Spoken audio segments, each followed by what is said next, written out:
వర్షాకాలంలో టైఫాయిడ్ కేసుల సంఖ్య చాలా ఎక్కువగా ఉంటుంది. అయితే చాలామంది డెంగ్యూ, మలేరియా వచ్చినట్టే టైఫాయిడ్ కూడా దోమల వల్లే వస్తుందని అనుకుంటారు. కానీ నిజానికి సాల్మొనెల్లా టైఫీ అనే బ్యాక్టీరియా వల్ల టైఫాయిడ్ జ్వరం వస్తుంది.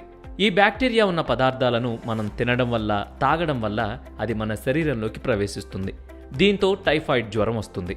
ఇది శరీరంలోని ఇతర అవయవాలను కూడా ప్రభావితం చేస్తుంది. టైఫాయిడ్ వచ్చినప్పుడు తరచుగా జ్వరం రావడం, అలసట, తలనొప్పి, వికారం, పొత్తికడుపు నొప్పి, మలబద్ధకం, అతిసారం, దద్దుర్లు, వాంతులు, ఆకలి లేకపోవడం వంటి లక్షణాలు కనిపిస్తాయి. ఈ జాగ్రత్తలు తీసుకుంటే టైఫాయిడ్ బారిన పడకుండా ఉండొచ్చు.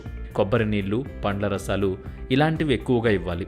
డైపర్లు, తాగేసిన కొబ్బరి బొండాలు, పండ్లు, కూరగాయల వ్యర్థాలు ఇంట్లో ఎక్కువసేపు ఉంచకూడదు.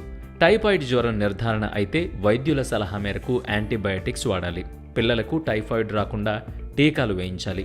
Inactivated intramuscular vaccine, live oral vaccine పేరుతో 2 రకాల టీకాలు ఈ టైఫాయిడ్ కోసం అందుబాటులో ఉంటాయి.